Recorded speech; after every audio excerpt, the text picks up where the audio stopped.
SBN Sports Business Now. SBN is a division of Row 27, the digital sports marketing company, celebrating 5 years of creating TV spots, intro videos, and microsites for over 150 teams. See our work at row27.com. And by FanMaker, digital marketing tools for sports teams, featuring FanMaker Rewards, the most comprehensive and popular fan loyalty and reward system. Learn more about our apps at fanmaker.com. Sports Marketing Now. Hey everybody, and welcome to Sports Marketing Now, part of the Sports Business Now network. And we will be talking everything in the marketing world today that's gone on in the past week. And today we have Max Huber and Josh Duboff from the sportsbusinessexchange.com. Thanks, guys, for joining us. My pleasure. Thanks for having me. Josh, so tell me a little bit about the sportsbusinessexchange.com. Yeah, it's a website for kind of anyone working in the sports business industry. We focus a lot on trends and really what's going on, both from a marketing standpoint, but also anything dealing with the industry in general.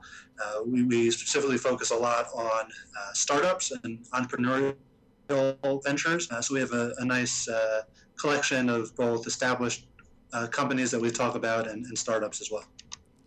Great. Thank you so much for joining us today. We got some great topics, so I guess we'll just jump right in, should we?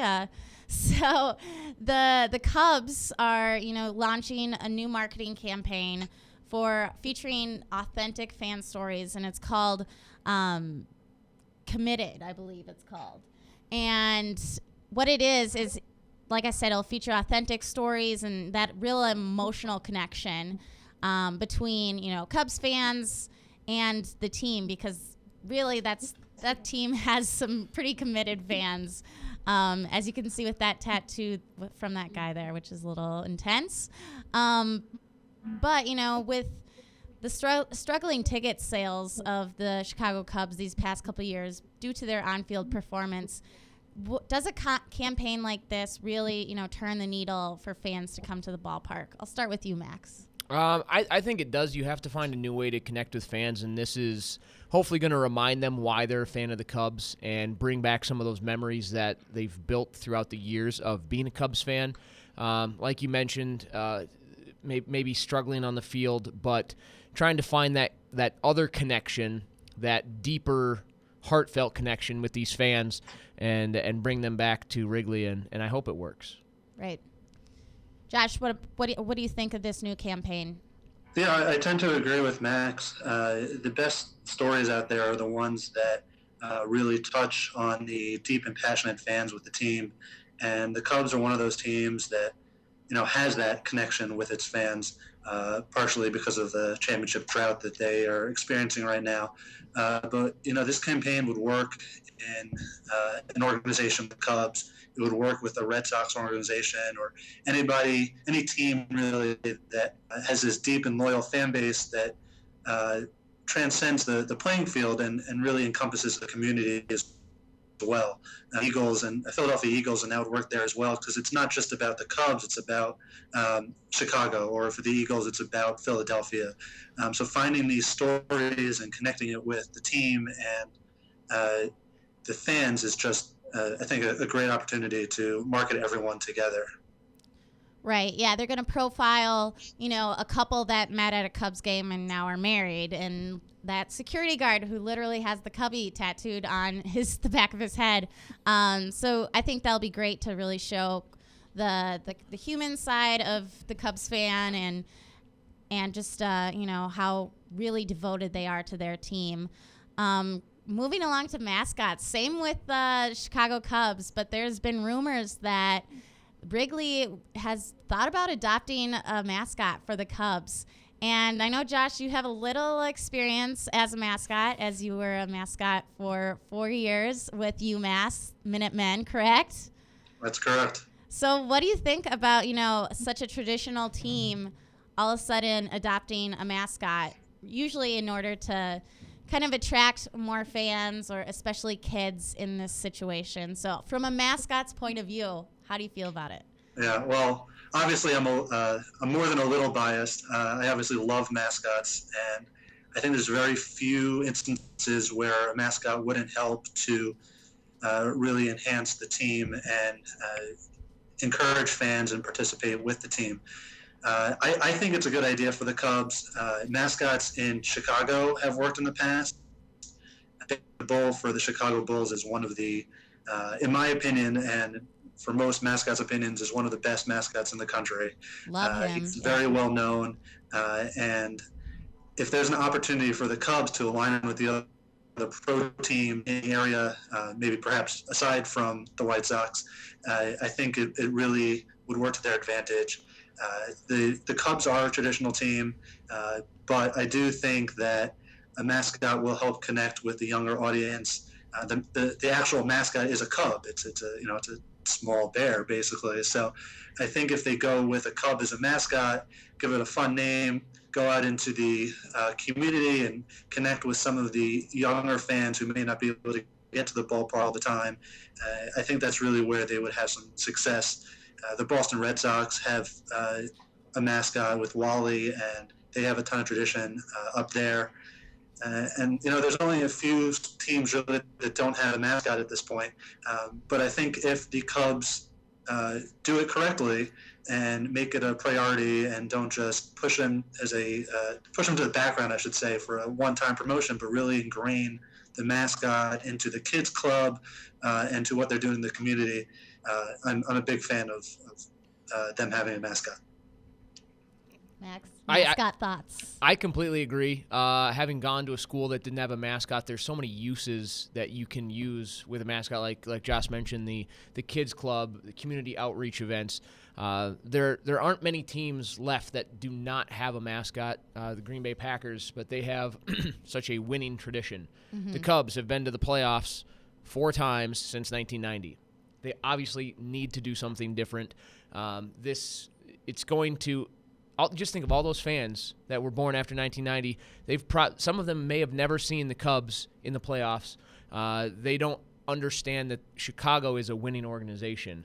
So you need to find different ways to engage them. And I think that this mascot, kid-friendly, outgoing, is going to help. It's going to bring in a whole new crop of fans, let alone merchandise and everything else that comes along with it. Definitely. Yeah. Can I interject one item? For sure. Yeah. Some of my favorite experiences and some of the times when I connected with our fans or the students at UMass the most wasn't at the games. The games were a lot of fun to do and to be a part of, but just walking around campus, walking around the town of Amherst or going into Boston, being in places where you wouldn't necessarily expect a mascot to be. I had walked into classrooms before and started writing on the chalkboard, or I took a test once as the mascot. I don't know how well I did, but just being in places where you wouldn't normally expect a mascot to be is great, especially in the world of social media that we now live in. People are going to be tweeting that stuff, taking pictures. Where did you see the mascot most recently? Outside of a game forum, I think is a great place for where the Cubs will have more success with the mascot than actually inside the stadium. So, okay, I have to ask on the test because that's really funny, actually. So did you mark the bubbles in as I didn't know your mascot name. What was your name as the mascot? Sam the Minuteman. Okay, so you fill it in as Sam. What subject was this in? Oh, I have no idea. I just walked into a classroom and just a random classroom. I looked at the exam. I just took the Scantron and started filling in the answers and walked out about 20 minutes later. Were you the first one to finish then? And what was the reaction? I hope so. I gave a little fist bump and walked out. Love it. Nice. I applaud you. I applaud you. Well, yeah, so be interesting, great insights on, with the Cubs moving towards a mascot to attract that younger demographic along with, kid zones, maybe a new Cubs song, and just kind of more stuff for them to get involved into the game. So moving on now to college basketball. we are almost at the tournament time. Conference tournaments are this weekend. So excited. But the Pac-12 have actually done something really cool with their social media presence, I guess. And they've created a Facebook cover photo for each team, promoting the tournament. And as you can see from that clip, it has each team, and then it has the dates of the tournament. Kind of a no-brainer from my point of view for a conference to really promote their brand by doing this. And it's easy to make, and it's easy for the fan to upload. So why aren't more teams or conferences doing this, do you think, Max? I don't know why. I love it. I think it gives a consistent brand image. I just pulled up Stanford basketball on Facebook, and they've already got their image up there. Just scrolling through them, it brings in the color scheme for that specific team, but it has the Pac-12 logo. It's very neat and clean. I think a lot more organizations should do this, especially with the movement that we've seen in college athletics, in conference play. This really kind of ties everything together and gives you that sense of unity for a conference. Even though these teams are all competing against each other, they are part of one brand image. Right. And this really ties that together well. Yeah, and I think this is a good opportunity for actually fans to get involved to possibly create these cover photos or the backgrounds for your Twitter page and submit them to the Pac-12 conference, for example, and the best ones are posted on there for other fans to use. So you could make one for your own team, and then if it's selected, it will be sent out to everybody to use. One of the interesting parts about the Pac-12 to me, from a sponsorship perspective, is that there's no sponsor logo attached to the conference tournament this year. So I'm not privy to those discussions at the conference office, but it could be a missed opportunity to have that branding on a ton of different websites and social media sites where they may not have gotten that opportunity in the past, or it could be on purpose. I don't really know. No, definitely. The Big East has been associated with American Eagle or Reese's in the past. So definitely, like you said, maybe a missed opportunity, or they're looking to kind of just simplify that logo and just really promote the tournament rather than other sponsors. But love that idea of, really opening it up to the fans as well, to create their own and really showcase their school's personalities. So something that could be used for really any conference tournament going forward in the future here. I think the reason they didn't put a sponsor logo on there is they're playing in Las Vegas this year. Yeah. So they probably figure there's a lot of money changing hands anyway because, it's betting. So they're just like, whatever, we're just going to let the money change hands that way. But like you said, the sponsor opportunity there's huge with all the people that are going to put this on their Facebook page. They're going to go to this page. So it's a big missed opportunity from the Pac-12. Yeah, interesting having a conference tournament in Vegas. Yeah, there's 4 of them. Yeah, there's a few of them this year, so that should be fun. Yeah, because that doesn't encourage betting at all. Not at all. But it's great for the Pac-12 brand overall, just getting more eyes on to the brand. Continuing along with college basketball. Like I said, tourney time is just right around the corner, and Capital One is doing a phenomenal job maximizing their partnership with the NCAA, activating some great things digitally. And, they're really focused on digital this year. There's a stat. There's last March in 2012, 3 out of 5 internet users, accessed a sports website. So clearly that's a lot, and you're going to get your face in front of these people. And Adweek actually put the cost of Capital One's sponsorship at $35 million annually.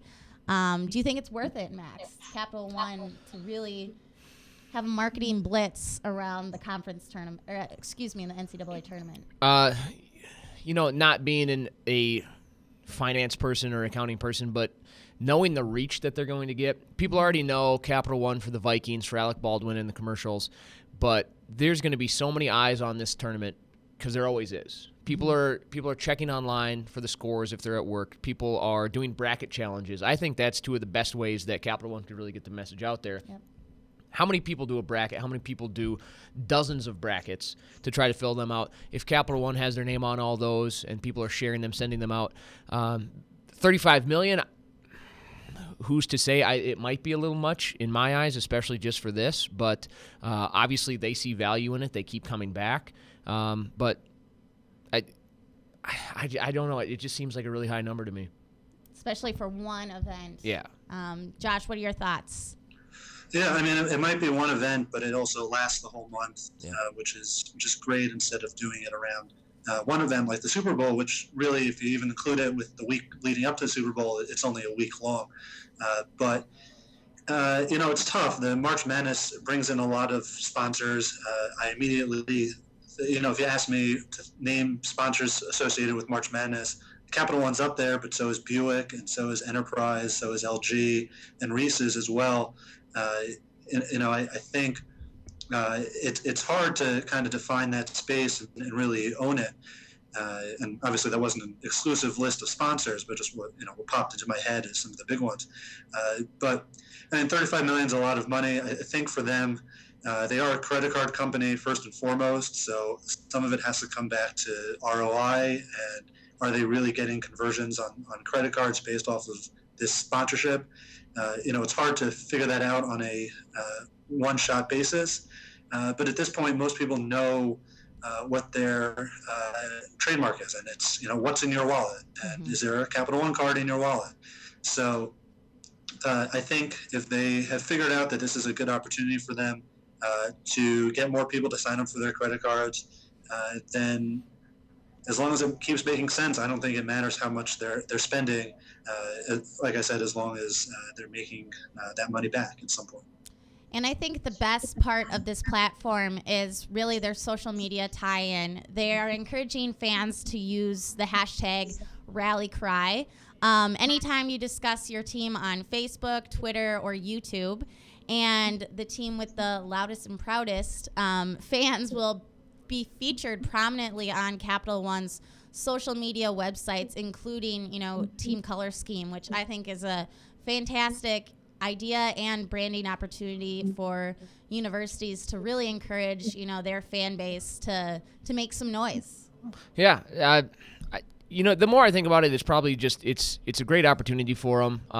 As long as they utilize it properly and give those fans opportunities. I was just reading here, if they use their Capital One card, buying tickets on the NCAA website, they're going to save 10%. So finding those opportunities to reward fans for having their card, not just sending out their message, but actually the ROI, like Josh was saying, and getting people to use it and to sign up for their card. So they just have to find those avenues as well. American Express has been fantastic.